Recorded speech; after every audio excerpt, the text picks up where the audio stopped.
Welcome. Thank you for joining us today. This is Insightful Leader Live. I'm Jess Love, Editor-in-Chief of Kellogg Insight. And today we are going to be speaking with economist Nicola Persico about Italy's economic trajectory and the lessons that can be learned from it.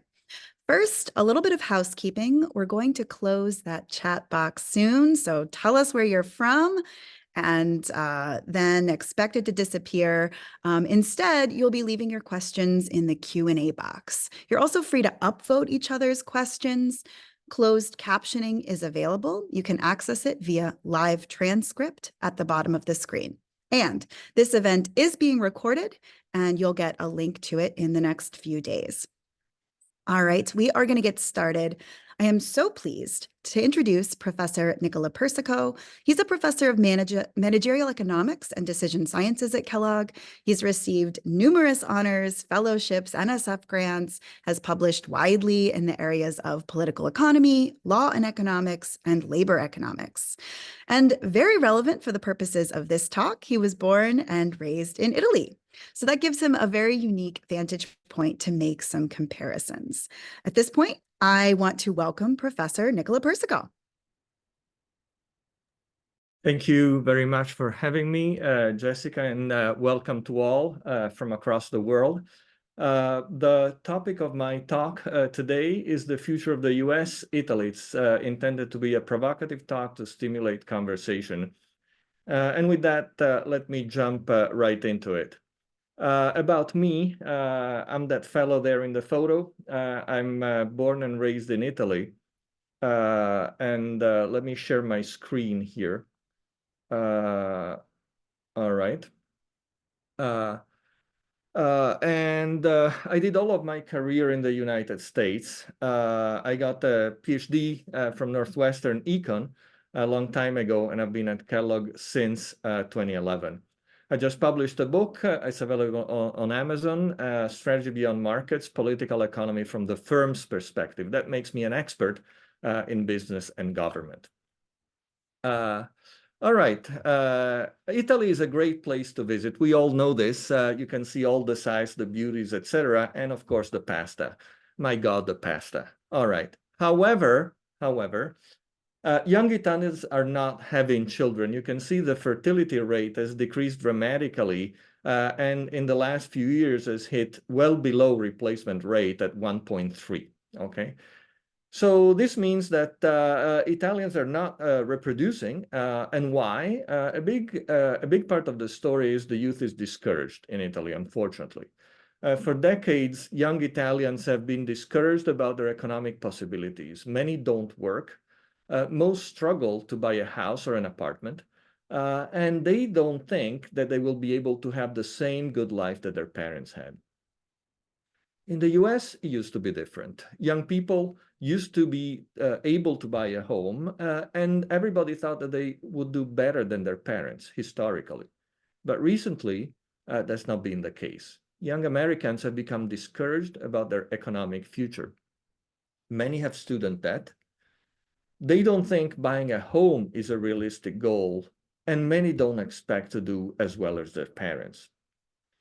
My hypothesis here is that young Americans may be experiencing, because they're more forward-looking than older people, they might be experiencing the first symptoms of a low-growth era. And that's the topic that I want to talk about. I want to talk about Italy as a cautionary tale about low growth. Let me start making my case here, just the facts. In 1990, the best times for Italy, the GDP per capita was $20,000. In the US, it was $23,000. So Italy was close to the US. But now, in the US, it's $80,000. And in Italy, it's only $37,000. So Italy has dropped dramatically, has lost ground. I'm going to tell the same story now with a graph. The graph is longer. It goes from 1861 to today, more or less, to recent times. And what you see on the left is the USA, GDP per capita in logs. That's not important. But the point is it's increasing steadily at more or less 2% per year. Italy, not so much. Italy was catching up and catching up. Let me show you the same graph, but now The dash red line represents the USA GDP per capita. And so you can easily compare how Italy throughout the last century has been catching up to the US. And then something happened around 1991. I'm going to show you this line here, where the catching up stopped. And if you see to the right of the red line now, you can see that, in fact, growth has been negative. In Italy, Italy has shrunk in terms of GDP since 2008. So what happened? Why did Italy fall behind? To answer this question, I'm going to take not so much an economics perspective, but a business perspective. I'm going to say, who makes growth happen? Businesses. So let's see what CEOs say that stops growth from happening. And for that, we have helpful surveys. I'm going to present just one. The story is the same from many. It's a PwC survey. I elaborated the results here on the slide that you see. And basically, you see that the two factors that CEOs say stop growth are overregulation and taxation. So how is Italy doing on the two factors, overregulation and taxation? Italy is, I would say, it feels like that, overregulated. It has too many laws. The bureaucracy is slow, and the judicial system is slow as well. When I say too many laws, for example, in the labor market, I mean that it's very difficult to terminate workers. And so firms are very careful, very cautious about hiring workers. The bureaucracy, well, let's not even talk about that. Taxation. Taxes are high in Italy. For example, if you wanna hire someone and you wanna pay them, just to give an example, $100,000, this is gonna cost the firm $200,000, and the gap is taxes. In the US, the same number is 130,000, just to give you an idea of how much higher the cost of labor is in Italy. And why are taxes high? Because the government is broke in Italy. Now let's turn to the United States. How is the United States doing in these dimensions? The US government now, today, is also broke.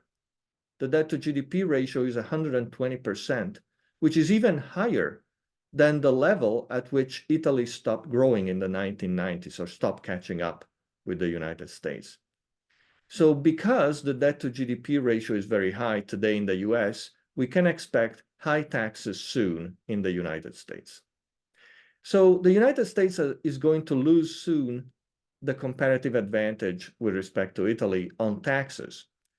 How about on overregulation? Fortunately, the US is doing better on that score. And here I'm reporting data from the Doing Business survey, a survey that was administered by the World Bank. And that allows us to compare the cost of doing business in these two countries. For example, the days of paperwork required to start a business. In the United States, 5 days of paperwork. In Italy, 11. The cost of the same paperwork in the United States, $800, is sufficient to start a business on average. In Italy, $4,000. What about the cost of the paperwork to build a warehouse, for example? In Italy, it's 4% of the warehouse value. In the US, only 1%. So you see, these data make the point that at the level of regulation, Italy is much more regulated than the US, or put differently, the US has a comparative advantage in that respect. I'm going to show other countries in the EU to prove my point that it's not only this comparison between Italy and the US. There's a bunch of countries, we all know, UK, Germany, Spain, and France. They did not experience the same stunted growth that Italy did. And not coincidentally, they do better than Italy on both dimensions, both on the ease of doing business and on the debt to GDP ratio, which is an indicator of the need to tax.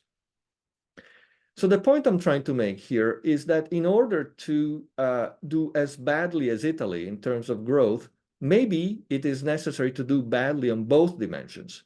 It must be difficult to do business, and taxes must be high. So that's the point that I draw from the table that's displayed here. So the bottom line here is that fortunately, the US is still comparatively good on regulation. Here's another take on the same point. A survey, PwC survey, asks CEOs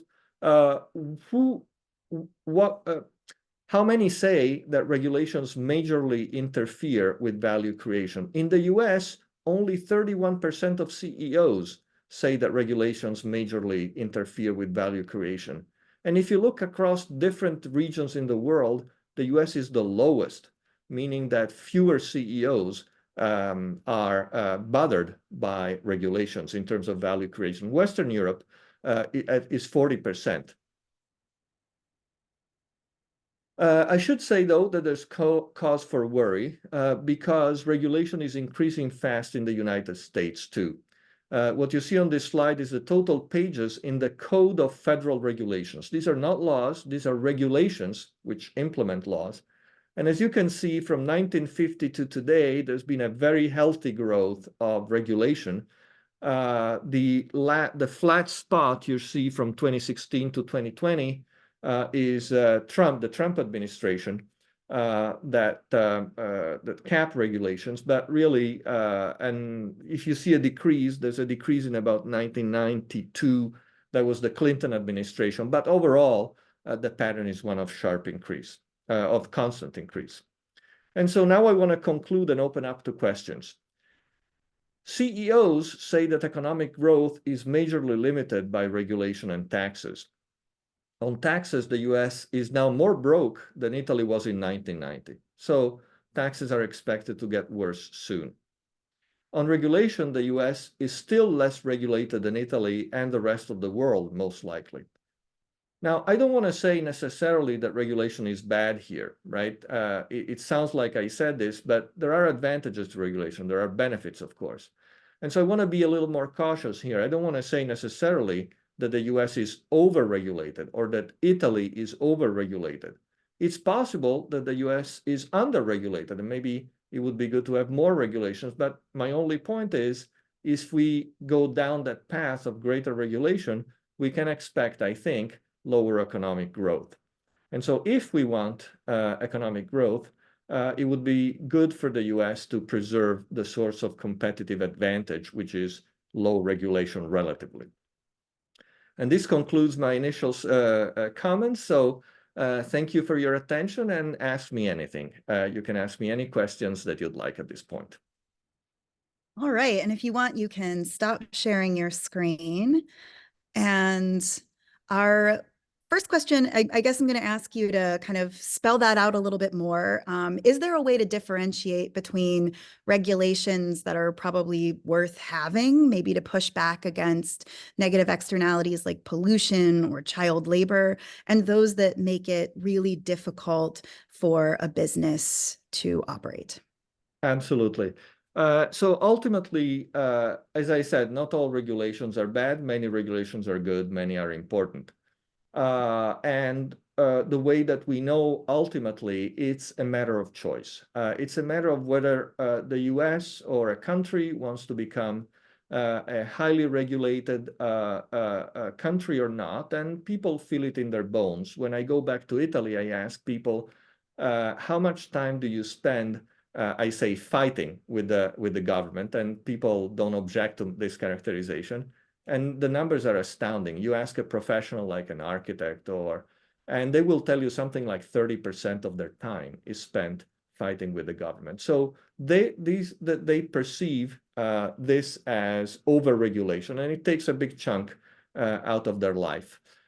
With that being said, I repeat, not all regulation is bad. Italy is a different system. There is free healthcare in Italy. That's an important thing that the United States doesn't necessarily have. So it's a little bit of a difference in the kind of approach that you want to have to running a country, really. So kind of continuing along these lines, I think climate change is sort of the elephant in the room when it comes to thinking through what regulation is going to need to look like going forward. I think it's an extreme instance in which regulation could both help the long-term economy, if we can all agree that the world is better off without some of this warming happening. But in the short term, it's going to be very expensive and probably burdensome on businesses. So how do you think about threading that needle? Sure. I want to preface this by saying I'm by no means a climate expert, but I'm going to give a couple of economic data here. The greenhouse gases in the US emission has declined. From 2007 to today, we're emitting 15% less greenhouse gases. Meanwhile, in the world, greenhouse gas emission has increased by 20%. And most of that increases come from the Asia Pacific region. So one reading of the data, which my reading of these data, is that the US is doing quite a bit already in terms of reducing its emissions. And a lot of it has come from substituting oil to gas and other substitutions of this kind.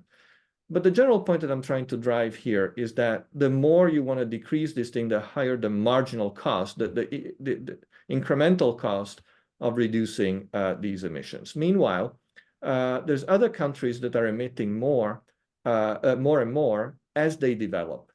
And so really, the way to look at this, in my opinion, is what is it going to take for these other countries to go down the same path the US has started? And it seems like the highest emission level is when countries are developing. And then when countries get wealthy, then they can afford to start thinking about decreasing greenhouse emissions. And so one possibility that I think makes sense is to, in the West, invest in technology. And in the rest of the world, push development, because the faster we get these countries to a high level of income, the more they will become sensitive to the question of global warming when their more pressing needs are addressed. And so the recipe, in my opinion, is research and development in the United States and growth abroad up until the point when these countries can start thinking about decreasing their emissions. Yeah, so I guess it's all going to sort of depend on how quickly we have to sort of shift over to a net zero emissions environment. I do want to make sure we get to a number of audience questions that are coming in. We had some questions about how you measure the economy of Italy when the black market is thought to be very large. Is that a fair statement? Can you talk a little bit about the black market and how it might differ from that in the United States? Sure. That's a great question. In Italy, there is a sizable economy that is not taxed. People don't pay taxes on a number of things. And that's called a black market or underground economy. Estimates vary. In terms of levels, today, probably the estimates are about 15% of GDP. It bears saying, though, that this underground economy has been there for a while. Now, it may have increased recently, but it's been there for a while. So the point that I'm trying to drive at here is that Italy's lackluster growth in the last 15 years cannot be attributed to a disproportionate increase in the black market. Yes, the black market has increased a little bit, but it does not account for the disproportionate low growth or degrowth that we have in Italy. So great question. Obviously, someone who understands Italy. And just to give some color on the black markets, I have heard recently that even professionals who, like lawyers and others, are in fact they want to be paid cash because they want to avoid paying taxes on their services. So the extent of the black market can be very significant, especially in the south of Italy, where I'm coming from. No judgment there, but So it is an issue, but it does not account for the shrinking of the economy. It accounts only partially for it. So this is an interesting question that ties in directly to that. It's about the complexity of Italy's tax code. To add my own color, I can personally attest how difficult it is to, for instance, pay a nanny legally in this country because of the tax requirements. That's something I've personally experienced. So it seems very plausible to me that the complexity of Italy's tax code could contribute to this, and in particular could contribute to stunted growth. Is that something that you would agree with? I would definitely agree with. Now, my brother is a tax lawyer, so I benefit as a family from that complexity. But there is no doubt that the complexity of the tax code, the uncertainty in the tax code are important factors. I was talking to an international lawyer the other day, and they were telling me about how this person was not Italian, and she was helping a multinational firm decide where to invest in Europe. And at a certain point, the complexities of the regulatory and tax environment in Italy essentially drove her away from Italy. It's just too complicated. You got to ask permission from all sorts of things. We'll do another country. Yeah, it's interesting. And then we had a follow-up question here about the prevalence of tax evasion. Is that probably if there is more tax evasion, is that sort of a direct result of how difficult it is to navigate the tax system? I'm hesitant about that because a lot of taxes in Italy, much more than the US, are in fact like value-added taxes. So not taxes on income, but taxes on consumption. In the US, in Italy, sorry, VAT is in excess of 20%. So this means that a lot of the tax base is on exchange when somebody goes and buys a pair of socks, right? In Italy, they pay in excess of 20% on that, and so the consequence of this is that people use cash, and so they buy socks with cash. These transactions don't have to be reported. But the problem with that is that it's actually very easy to, if there was the political will to compress this tax evasion, it would be very easy. And all it would take is to simply send some mystery shoppers there and make an example for a month of a few unfortunate retailers, and that would be the end of it. But the government chooses not to do that. That seems to me quite a deliberate policy that has, in my judgment, has been a long-running policy for Italy, where it is, in essence, a differential favor that you're doing to a segment of the productive sector, those who are self-employed or who are not employed by big firms. And in essence, it's a subsidy. I think it's understood as a subsidy. I know it's very cynical the way I'm describing it, but I'm pretty sure that's the way that it is. It's a judgment call, though.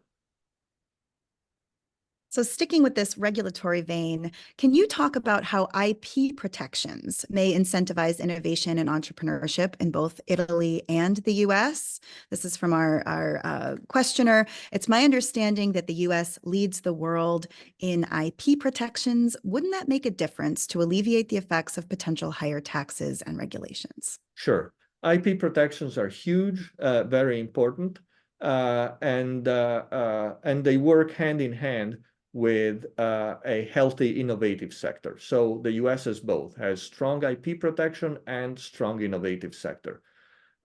Italy, I'm not an expert in IP, but I don't think it particularly lacks IP protection. But the scarcity in innovation is due to a variety of other factors, the difficulty of starting a company, et cetera, et cetera. It also has to do with, for Italy, with a tight link between large firms and the government. So the government essentially, I don't want to say protects monopolies, but is not too severe with monopolies. And so that's something that's called corporatism in the political science literature. Now back to IP. IP is important for innovation. The US is the leader for sure, and it will help. Everything that US today has will help, how should I say, cushion the impact of regulation. But there is going to be an impact if regulation is increased. So it's a matter of balancing. So I'm going to switch to some political questions here. In doing some research for this, I read that since the end of World War II, Italy has had 69 governments, essentially almost one a year. Can you put that into some context Sure. for people who might not be familiar with the system, and maybe how that kind of dysfunction does or doesn't relate to economic growth? Sure. The political sources of dysfunction in Italy are many and varied. You have identified one that is often mentioned, the fact that governments are short-termed. Political experts qualify this statement with the following observation, that while governments turn over, the political party that holds a certain portfolio like Ministry of Interior or Ministry of the Economy, that political party is much less variable. It tends to be, in other words, the fact that the government turns over doesn't mean that a certain party has to relinquish a certain portfolio. But with that being said, there's no doubt that that turnover is an important element. Now, the way that turnover would mostly affect economic growth is through uncertainty, that you don't know what kind of laws and regulations are going to put in there. And so, yes, that is a problem. There is no doubt about that.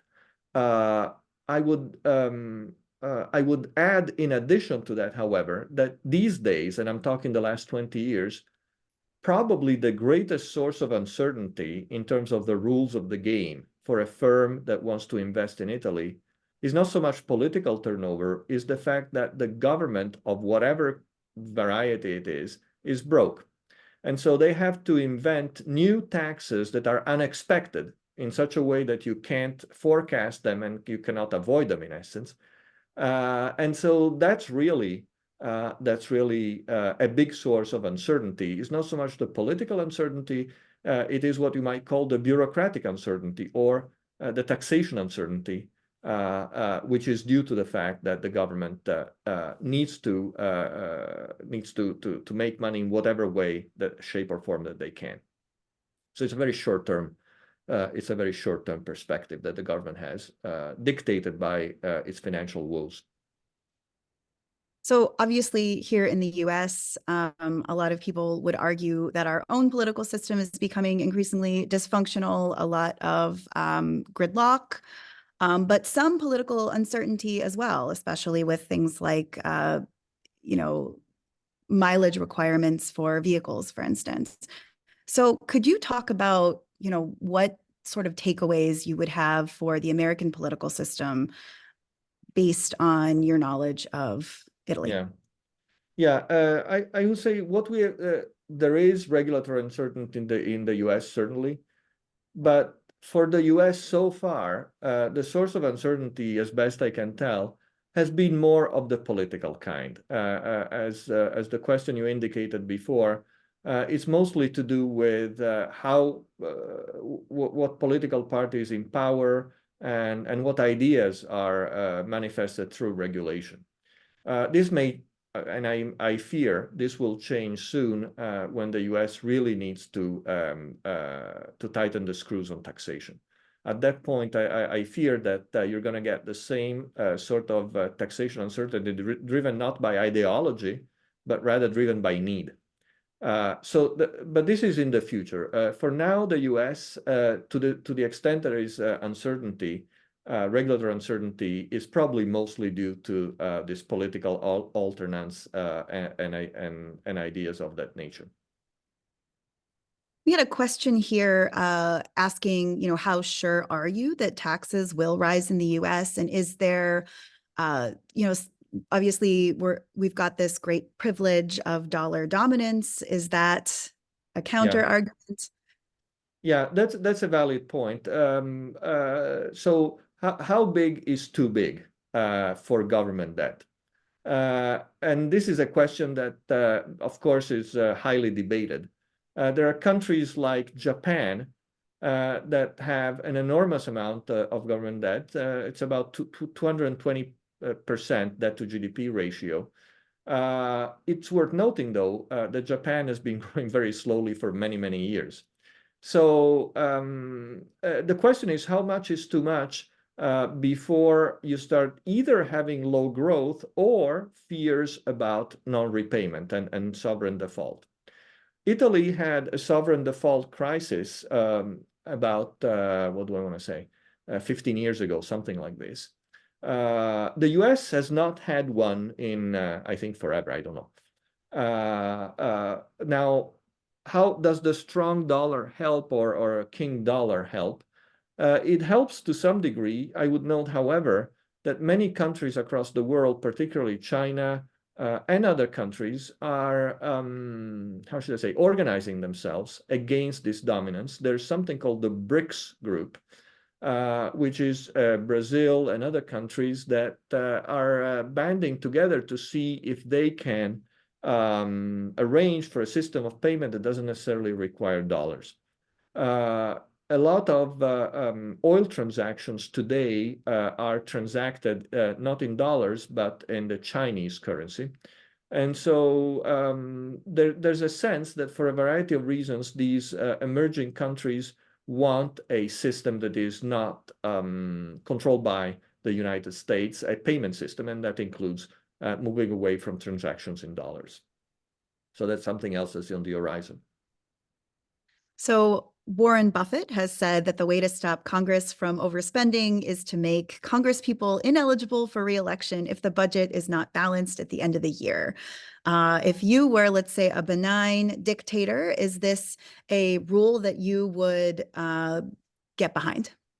I would be a terrible dictator, by the way. But if I was a dictator, yes, I would get behind this rule out of benevolence towards our children. And I say our, not my children. I say our children, because this is really the weak link here. These are the vulnerable people whose future is not really computed when the debt increases. So the argument, I think, for a balanced budget or some similar rules, so-called fiscal rules, which means you cannot spend too much over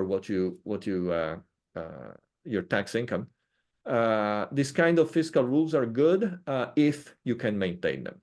The United States had some fiscal rule, and maybe it still does have it, that was passed, I think, under the Clinton administration, if memory serves, a balanced budget type of a rule. But there's always these politicians, they always find a way to work around it.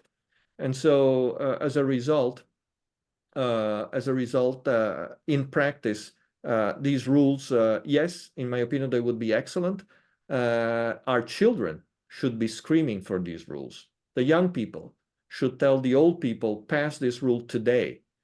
But that's not the discourse that we see. Yeah, it's hard because I think a lot of young people are also thinking about changes that they want to see in the world that often require yet more investment. And so maybe another way of thinking about the challenge is, it's a lot. It's very difficult to take things away, even if, that might be a better solution than failing to add new things. Again, I'm not blaming young people. I am supporting them as I see it. How has wealth concentration changed in the US and Italy in the last 30 years? Has inequality grown at the same rates of economic growth. Yeah. So here it's important to distinguish pre-tax and post-tax inequality.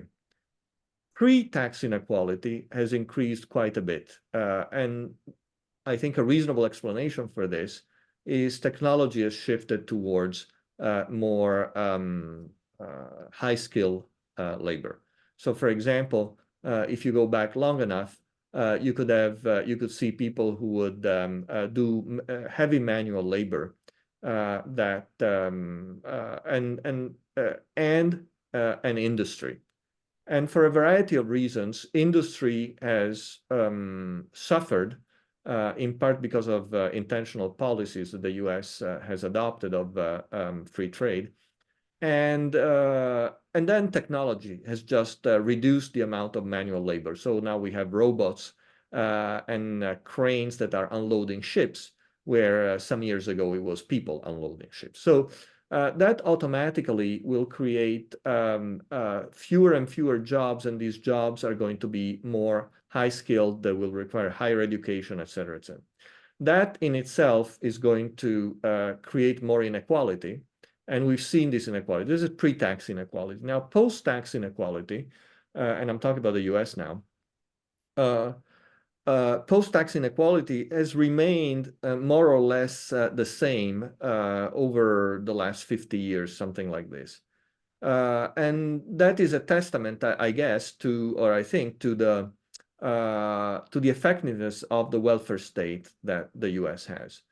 So the welfare state is doing its job, but technology is working the other way. And it's pushing towards greater inequality. I'm not talking here about the super rich. Of course, if you just look at these super rich people, they didn't exist 30 years ago or 50 years ago. People like Bill Gates or these are enormous amounts of money that are very unusual. But this is not really where the big inequality that across the economy comes from. If you took everything that Bill Gates has, and you distribute it equally, wouldn't amount to much. So the point being, if you want to have the sources of inequality across the population, across the US, is not Bill Gates that you should be looking at. Is much broader factors. Like I said, it's what the tax system is doing, the welfare state is doing, and technology is doing. So I do see a number of questions here about migration. Italy went through a period in the late 1800s, early 1900s, where there was a lot of out migration, a lot of it to the US, mostly from rural southern Italy. And as we chatted about earlier, members of my own family can be included in this group. How has out migration changed in Italy over time, and in what way has it contributed to the decline? Absolutely. Italy has been a big source of migration at the beginning of the 20th century. So 1910, 1920, 1930, lots of people emigrated to the United States, to Argentina. These were poor people. These were people, agricultural farmers who didn't have enough land to get by, or thought that they could have a better future abroad. The US closed or limited immigration around 1930, and the flow stopped as well because, of course, the World War, Second World War. After the Second World War, Italy grew very fast, and we can talk about that. But if you remember the graph that I showed you, you will remember a sharp increase after World War II. And then people stopped emigrating, as you might expect. And the kind of migration that you saw in Italy was from the south, which was less industrialized, to the north, where industrialization was happening. Today, that migration flow has stopped, which is probably a bad sign, because it means that the north is no longer pulling the rest of Italy.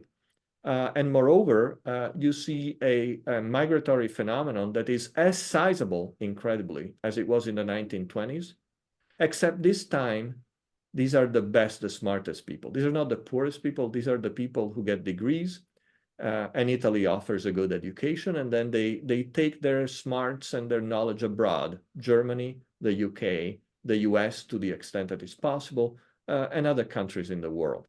So we have a tremendous brain drain in Italy that is not helping in terms of growth, of course. That I think that hopefully answers the question. Yeah, so looking forward, what would you like to see? Let's start with Italy to reverse this brain drain. The reversion of the brain drain in Italy, unfortunately, I have to say, and this is now we're purely in the realm of speculation and opinion, okay? Because we're talking about the future.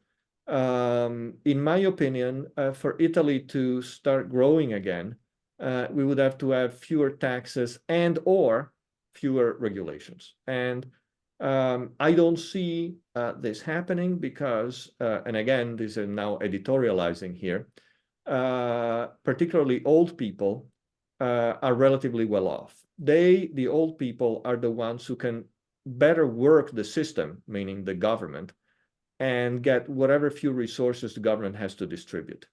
And so because old people vote more and because the unborn don't vote yet, the policies are skewed towards what the old people, and so it's a very myopic. So I don't see in Italy a sentiment for these two costly things, that is lower taxes and therefore lower government services and lower regulation. I just don't see it. What I see instead, a glimmer of hope, is that the young people in Italy, I've seen this about for the last 15 years, they no longer expect the government to help them. They understand that the government will not help them, and if anything, it will seek to, I don't want to say harm them, but certainly impede them.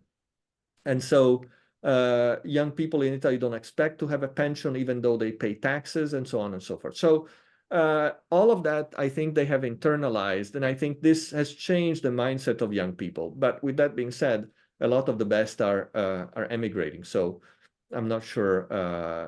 Yeah, so that's Italy.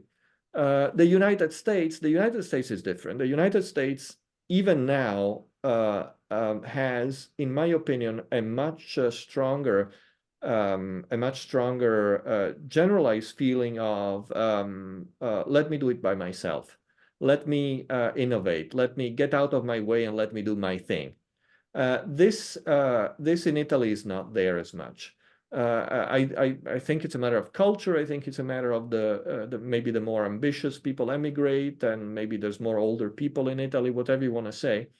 But that cultural thing is different, and I think it's a strong point in favor of the US. The culture in the US is still an entrepreneurial culture, is still a culture of I want to work hard, and that's something really precious that could go away, but I hope it doesn't. What about current immigration policies in both countries? How do you see those as potentially an engine for growth? Mm-hmm. Yeah. So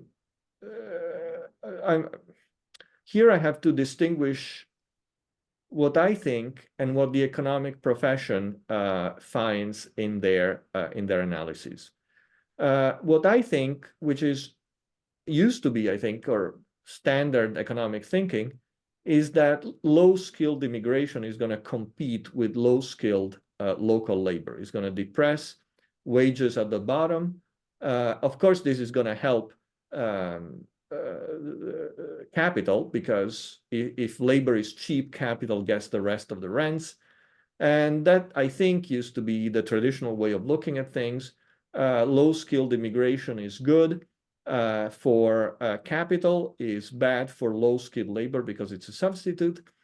And it's going to drive growth, of course, but it's going to also hurt low-skill wages.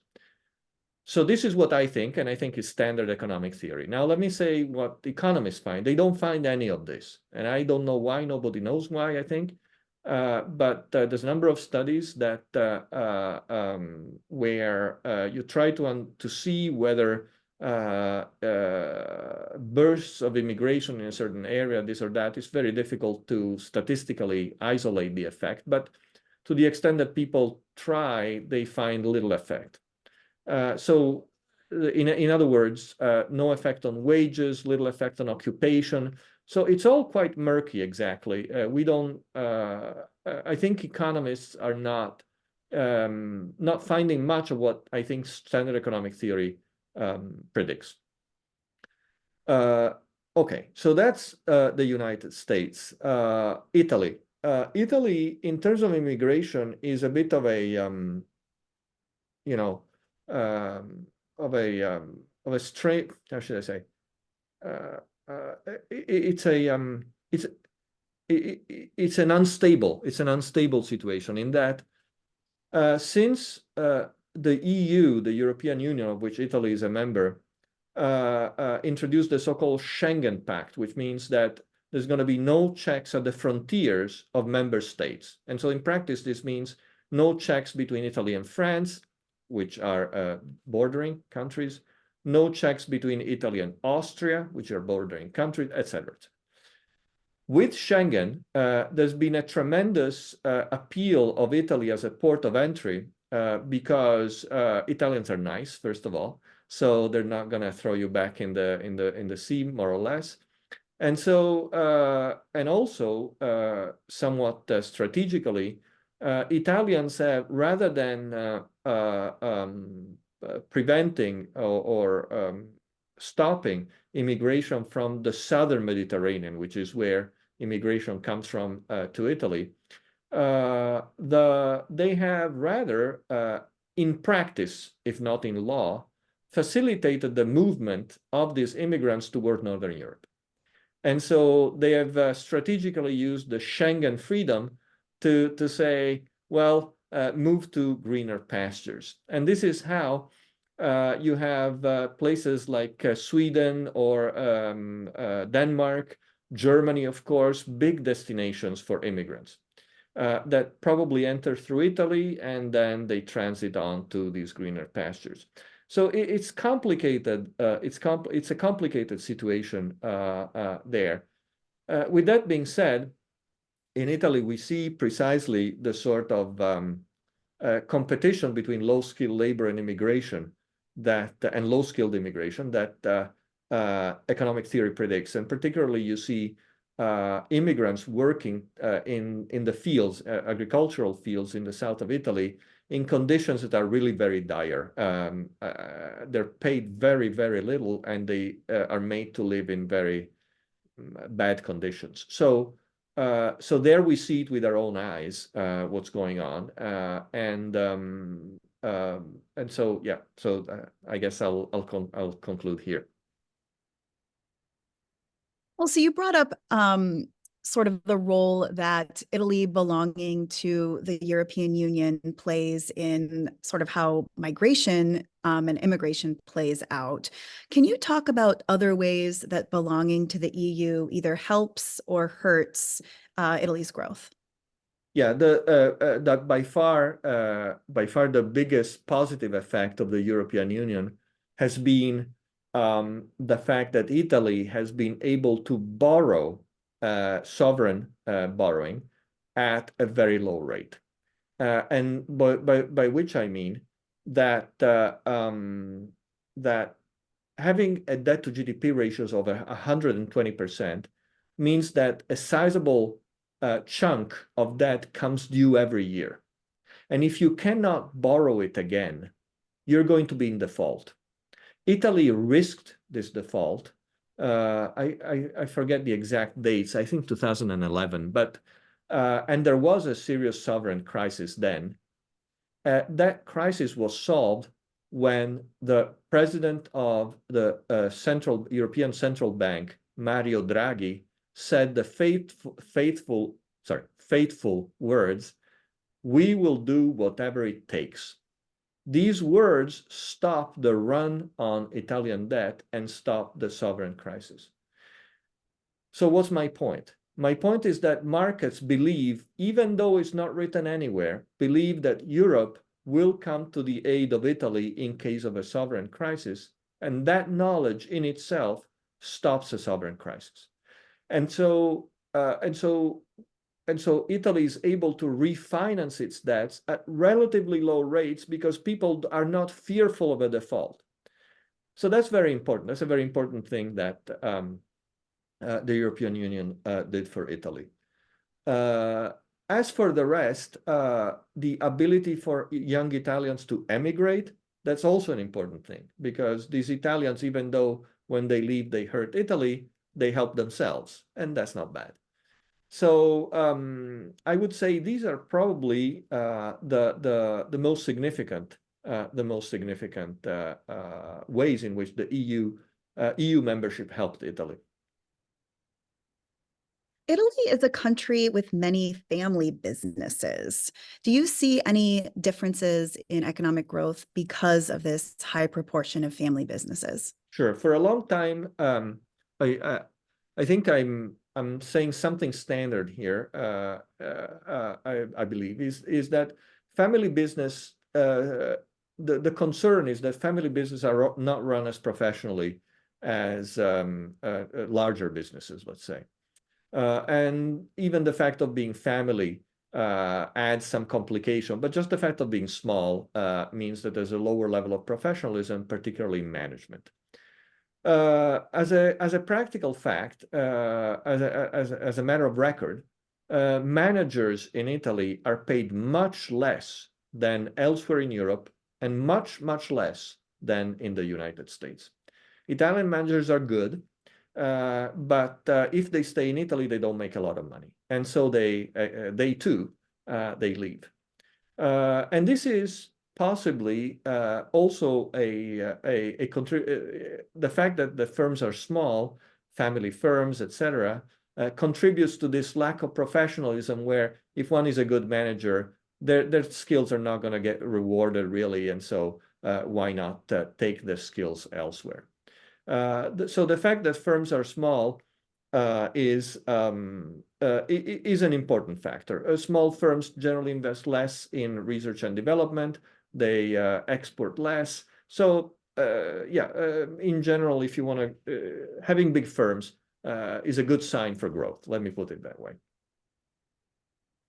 So I want to make sure we have some time to sort of zoom out a little bit and ask some questions about, okay, we're on this potentially, as in the United States, we're coming up against maybe the hint of a low growth future.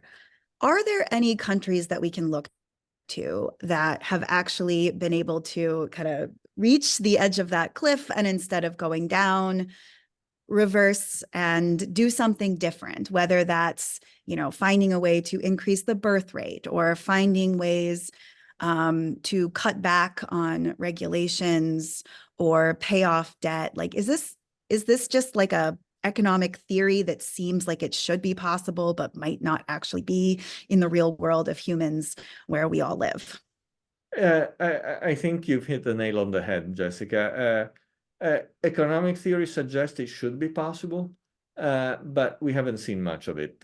If you look at debt to GDP ratios, or, which is the same thing more or less, the rating on sovereign bonds, and you look at the period over 40 years, these ratings have been going down from A, triple A, etc., to B, etc. This trend is universal. So I'm hard put to find a country that has gone to the brink and come back. So I think we live in times that are uncharted in our own lifetime, I think. Some people, I don't want to be one of those, but this kind of situation, this kind of negative drift has made some people pessimists about the global West, because this is a phenomenon of the global West. I'm not taking a position here whether this is right or wrong, whether one should be pessimistic or optimistic. I live in the global West. I want it to do well. But I have to say that the trends are not encouraging. Whew, that's a bummer. Um, are there any policies in Italy right now that you can point to that are positive? I mean, there's got to be a way to sort of manage the decline in economic growth. Mm-hmm. Italy is a master of managing decline. The traditionally and to this day, I would say, the Bank of Italy, which is in charge of handling things like sovereign debt crises, is viewed as very professional, very trustworthy by Italians and abroad, especially. So there are good institutions in Italy. The Bank of Italy is one, and there are others. So institutions can do a good job, can be important in that respect, professionalism there in managing a latent crisis. The governments of all stripes that have succeeded themselves, they have all enacted a policy of significant belt tightening. And this has been true for 2 generations. So in a certain sense, the fact that Italy's debt has been so high for so long and nothing bad has happened, even though we've been closed it with the sovereign default, is a testament to the resilience of these institutions. And in fact, if you go to Italy, everybody likes it. It's a great place. Did I mention the pasta? And so if you go to Italy, it's great. It's a great country to spend your money. It's a great country to vacation. And Italians have, I mentioned there, the fact that they're not as entrepreneurial as go-getters as maybe the United States, but they have many other virtues, and they're nice, and they have, I think, a very characteristic sense of what is beautiful. This is something that you don't see very much elsewhere, I think, but it's really innate in Italian people. So the taste for beauty. So there's goods and bads. And in terms of managing decline, I think Italy is doing quite well. Yeah, that's where I'll leave it there. Well, this might be the last question we have time for, but we can obviously reframe what it is we want from our lives, and we can learn to appreciate more beauty. And I can't wait to try some pasta in Italy. But can we innovate our way out of some of this decline? I mean, we know that there are policies that we can put forth, investments that we can make that do pay off in, very measurable economic growth. So could it just be that there is a combination that really, really should work and no country has just gotten the political will to do it yet? I would say the United States is candidate number one. The United States is really the leader in innovation, technological innovation, and a lot of its prosperity comes from that. So I think innovation helps, of course, very important, and we must keep that engine of innovation going. That would be my message for the United States. As for Italy, I'm going to close with an anecdote I have written about already, so I'm not revealing anything.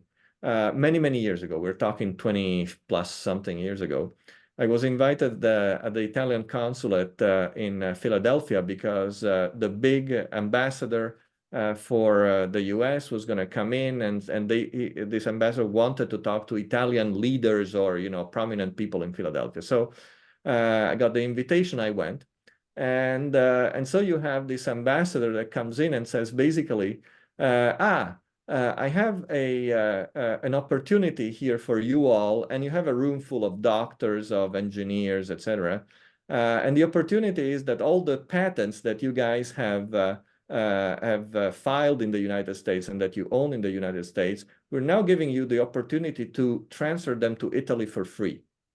And the people were looking at the guy like almost rioting. The guy had to basically leave quickly from the stage. So that's the degree to which Italian government understands innovation.